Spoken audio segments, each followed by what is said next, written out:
Nacho, why? Why, frérot? Pourquoi t'as fait ça? Pourquoi t'as fait ça? Moi, ça m'a fait rire, les gars, j'ai pas compris. Il doit avoir des problèmes émotionnels. Il doit avoir. Sa femme, elle a dû le tromper, ou il a dû apprendre une nouvelle, ou. C'est pas possible. Quelles sont les choses qui font que tu réagis comme ça à ce moment-là du match? Avec ce score-là? Avec cette agressivité? C'est pas normal. Déjà, le geste, c'est de l'anti-jeu pur. Même si tu perds 3-0, que tu as la haine, tu fais pas ça, mais là tu gagnes. C'est la 93e minute. En plus de ça, toi-même, tu fais un match exceptionnel. Pour moi, c'est là-dedans. Il y a quelque chose qui. Il y a deux fils qui se sont touchés, les frérots. J'ai pas compris. Non, franchement, j'ai pas compris. J'ai pas compris. Expliquez-moi, les gars, j'ai pas compris. Franchement, il a entaché un peu le match du Real parce que on se sort. Voilà quoi, ça respirait mieux, on montrait un meilleur visage. Et là, Nacho qui fait ça. J'ai pas compris, les frérots, expliquez-moi. La famille, bonjour à tous, j'espère que vous allez bien. J'ai commencé cette vidéo par ça parce que ce geste, je l'ai pas compris, il nous met dans la merde. Ça a été inconscient, c'est pas réfléchi. Et maintenant, je sais pas comment on va faire. On va se retrouver avec Chouamini en défenseur central ou peut-être Kamavinga, tiens. Kamavinga, défenseur central. Bref, on va faire un peu le tour de tout ça. La famille, au passage, n'hésitez pas à vous abonner, à liker, ça donnera beaucoup de force à la chaîne. Et surtout, les gars, c'est gratuit, ça vous coûte rien. Juste à cliquer sur un s'abonner et une cloche et vous aurez des news du Real Madrid, des débriefs. En veux-tu, en voilà. Il y a 4 joueurs architectes de cette victoire, les frérots. 4 joueurs. Kamavinga, Bellingham, Chouamini et Joselu. Pour moi, ces 4 joueurs sont les architectes de cette victoire contre Girona. Et je vais parler de ces 4 joueurs les uns après les autres. Et je commence, les frérots, avec Kamavinga. Kamavinga, les frères, il va mettre des joueurs au chômage. Je l'ai dit sur Twitter tout à l'heure. Au passage, n'hésitez pas à vous abonner, les gars, sur Twitter. Comme ça, vous pourrez poser des questions. On pourra échanger. Je suis nouveau dans le domaine. Kamavinga, les gars, il va mettre des joueurs au chômage. Mendy, il a qu'à se mordre les droits. Franck Garcia, les gars, je vais pas vous mentir, il est jeune. Il a une marge de progression. Il sait qu'il est là au Real. Voilà, il y a des joueurs avant lui. Il n'était pas là pour être titulaire de base. Mendy, tu reviens de blessure. Je pense que c'est ta dernière année, frérot. L'année prochaine, hasta la vista. Parce que Kamavinga, pour moi, il s'est trouvé un poste, les frères. Il est plus performant en tant que latéral que milieu. Je vais pas vous mentir. En plus, avec le milieu de terrain qu'on a. Et même, j'ai l'impression que vous me direz si je me trompe, mais le fait d'avoir mis Kamavinga en tant que latéral, ça a retrouvé des points de repère à quelques joueurs. Il y a des joueurs qui n'ont jamais joué comme ça, je parle de Jude Bellingham et tout, mais déjà le fait d'avoir Vinicius sur le côté, Kamavinga qui est là avec lui, Bellingham, l'entente entre les trois a été très bonne. Kroos a su où se mettre, pas en 6, mais voilà, entre Chouameni et Kamavinga bien placé. Jude Bellingham, pareil, il avait du monde devant lui entre Joselu, Vinicius, donc il pouvait faire son travail au milieu de terrain. Valverde, pour moi, c'est un peu le joueur que j'ai trouvé en dessous, mais il a quand même cet effort, ce volume de jeu, donc ça reste intéressant. Non, c'est là où j'ai trouvé un meilleur Real Madrid, même si je ne veux pas vous mentir, hein, les 5 premières minutes, je me suis chié dessus. Hein. Les 5 premières minutes, je me suis dit, Inch'Allah, qu'on n'encaisse pas, parce que si on encaisse, on est cuit. Si on encaisse, on est cuit, il n'y aura pas de remontada, surtout avec cette équipe de Girona qui a fourni un très beau jeu. Un très beau jeu, mais bon, maintenant, là, voilà, t'as joué contre des petits, maintenant t'arrives contre les grands, frérot. Là, c'est les grands, c'est plus la cour des petits. Mais ils ne déméritent pas, les gars, ils ont un super jeu, ils ont un super football, je ne vais pas vous mentir. Mais on a su vite se mettre en jambe. On a su maîtriser les premières minutes, même si je me suis fait peur avec ce poteau, avec ces trucs. On a su maîtriser ces premières minutes et re-rentrer dans la rencontre très très vite. Voilà, avec un excellent Joselu, un excellent Jude Bellingham. Jude Bellingham, les gars, je vais pas vous mentir. Hein. Maestro, une fois de plus, buteur, passeur, et encore ça passe, les gars, c'est un bonbon. Vous avez vu cet extérieur du pied, les frères? Est-ce que vous avez vu cet extérieur du pied?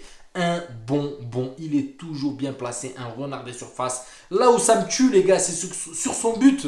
Il fait la passe à Chouamini, juste avant de faire la passe, il lui dit, il est là-bas, devant tous les joueurs de Girone, il est là-bas, il y a Joselu, donne-lui. Il lui donne la balle, il lui dit, Joselu, donne-lui. Chouamini, il se retourne, il voit Joselu, il lui glisse en profondeur.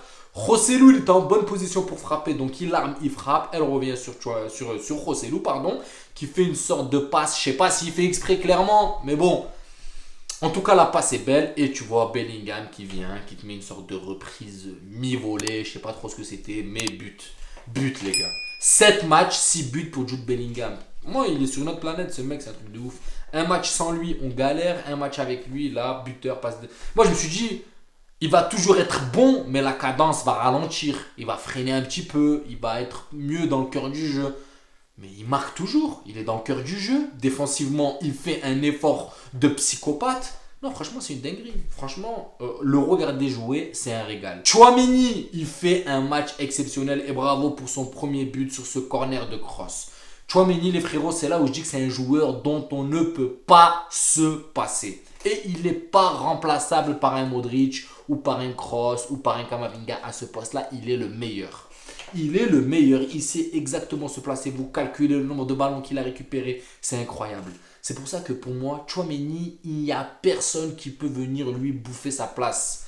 Personne. C'est le Casemiro du Real Madrid. C'est le Casemiro actuel. Il ne peut pas bouger. Tu ne peux pas le déboulonner. Il doit rester là devant la défense pour ratisser. Voilà, c'est un joueur de l'ombre. Quand tu regardes le match comme ça de l'extérieur, t'as pas l'impression qu'il a fait grand chose, qu'il a mis un but et tout. Mais moi, je l'ai analysé de très près, les frères. Le nombre de ballons qu'il a récupéré, le nombre de passes qu'il a brouillé, le nombre de. Même lui-même, maintenant, il commence. Avant, et je lui reprochais ça, c'est que quand il récupérait les ballons, Tchouaméni, il avait du mal à pénétrer dans les défenses adverses, à faire ses passes qui cassent des lignes. Là, maintenant, il commence à le faire. C'est qu'il y a une progression, les gars. Il est en train de devenir phénoménal. C'est pas comme l'année dernière où il y a eu cette trêve qui l'a cassé, cette Coupe du Monde. Là, il est vraiment dans un level de très très haut niveau. Entre lui et Camavinga, les gars, c'est une dinguerie. Rossellou, les gars, devant. Alors, je vous avais dit ou pas qu'il allait avoir un sursaut d'orgueil de ce joueur. Le pauvre, tout l'été, il a entendu quoi? Le Real joue sans numéro 9. Le Real a laissé ce poste de 9 vacant. Alors que lui, le pauvre, son poste de placement, c'est 9. Et il entend ça tout l'été. Regardez, les gars. 7 matchs, 4 buts de passe D. Est-ce que c'est le rendement que vous attendiez, vous, de Rossellou? Clairement, vu que vous ne l'avez même pas considéré comme un 9. Est-ce que... Moi aussi, je m'inclus dedans, les frères. Je parle de vous, mais je m'inclus dedans. Mais je l'ai toujours défendu. Je vous ai toujours dit, les gars, attention, ne vendez pas la poudre l'ours avant de l'avoir tué. Ce mec, même s'il met 20 000 frappes et il galère à marquer, mais il met des buts. Est-ce que tu attendais ce rendement de Rossellou? 7 matchs, 4 buts de passe D. Il fait beaucoup plus que ce qu'on lui demande, les frères. Il fait beaucoup plus de ce qu'on attendait de lui, pardon. Donc, pour moi, les gars, Rossellou est très important. Il est actif dans cette surface adverse. Il a fait mal à cette défense de Girone, pardon. C'est pour ça qu'on ne peut pas se passer d'un 9. Et pour moi, il a les qualités nécessaires pour pouvoir faire mal aux défenses adverses, peu importe qui on a en face. Après, c'est sûr, ça ne va pas être la chirurgie d'un Benzema ou d'un Mbappé ou d'un Haaland. C'est sûr. Mais excuse-moi, là, à l'heure actuelle, 4 buts de passe D, c'est honorable pour un 9 de seconde zone, comme on dit. Quoi dire de plus? Cette défense centrale, Nacho, Rudiger, elle a été très costaud jusqu'à ce vilain geste de Nacho, j'ai pas compris les frérots. Mais la défense centrale, elle m'a plu. Rudiger, tu sens qu'il y a eu de la concentration au début de match, ça a été corrigé. Maintenant, j'espère, parce qu'on s'avait quand même fait peur au début, mais tu voyais que l'équipe était quand même un peu plus concentrée. Jusqu'à ce but qui nous a libérés, on va dire. Mais au début, voilà, il y a eu des frayeurs, mais tout le monde était à sa place. Il y a eu ce poteau, mais tout le monde était à sa place. Ça, c'est intéressant. Carvajal, il fait du bien fou. Carvajal, il a fait un bien fou. L'entrée de Ceballos, elle a été très bonne. Rodrigo, pareil, il est rentré, il a été percutant. Brahim Diaz, sur sa seule touche de balle qu'il a eu, il en a baladé 2. Malheureusement, ça passe. Ça a été du gâchis. Dans l'ensemble, les frérots, à part cet acte de Nacho dont j'ai pas compris, franchement, j'ai pas compris du tout, le match du Real Madrid a été maîtrisé. Et là, je suis content. Là, je suis content. Ça, c'est pourquoi c'est une petite virgule à ceux qui disent « Ouais, tu vois toujours les matchs côté... » Là, je suis rassuré. Là, c'est un match où j'ai l'impression que Bellingham, le fait d'avoir des joueurs devant lui, il se sent mieux. Alors que, je sais pas, Carleto, il le mettait devant avec Rodrigo. Il n'y avait plus personne. Mais quand Bellingham a des joueurs devant lui, il est plus intéressant. Il est plus intéressant quand il peut combiner avec Vinicius, quand il peut combiner avec Rossellou. Il a Camavinga qui dédouble, qui offre énormément d'opportunités devant. Camavinga, les gars, pareil. Il ne faut pas 8 minutes ou 9 minutes ou 10 minutes pour parler de Camavinga. Là, tu peux faire une vidéo de 1 heure à parler de Camavinga. Il a été chirurgical, les gars. Chirurgical. Des fois, il rentre, il pénètre à un moment. Ouais, dommage, mais il pouvait même finir des fois. Des fois, malheureusement, il a le geste finish qu'il doit faire. Des fois, il doute à la fin quand il est au finish. Il a fait le plus dur. Il a cassé les lignes les unes après les autres. Le terminus, il ne sait pas trop quoi faire. Mais c'est un tueur, les gars. Franchement, c'est une pépite. C'est une pépite. On l'a acheté quoi? 30-40 millions, les gars. Ce mec, au jour d'aujourd'hui, 100 millions. Sur la vie de ma mère, que 100 millions, je ne le lâche pas. Donc voilà, la famille. J'espère que cette vidéo vous plaira. N'hésitez pas à vous abonner, à liker. Ça donnera beaucoup de force à la chaîne. N'hésitez pas à m'ajouter sur Twitter. Je viens de me mettre dans ce réseau social. Je ne connaissais pas trop. Mais on commence à se mettre dedans petit à petit. N'hésitez pas à me suivre. Et je vous souhaite une bonne soirée. Ciao, la famille.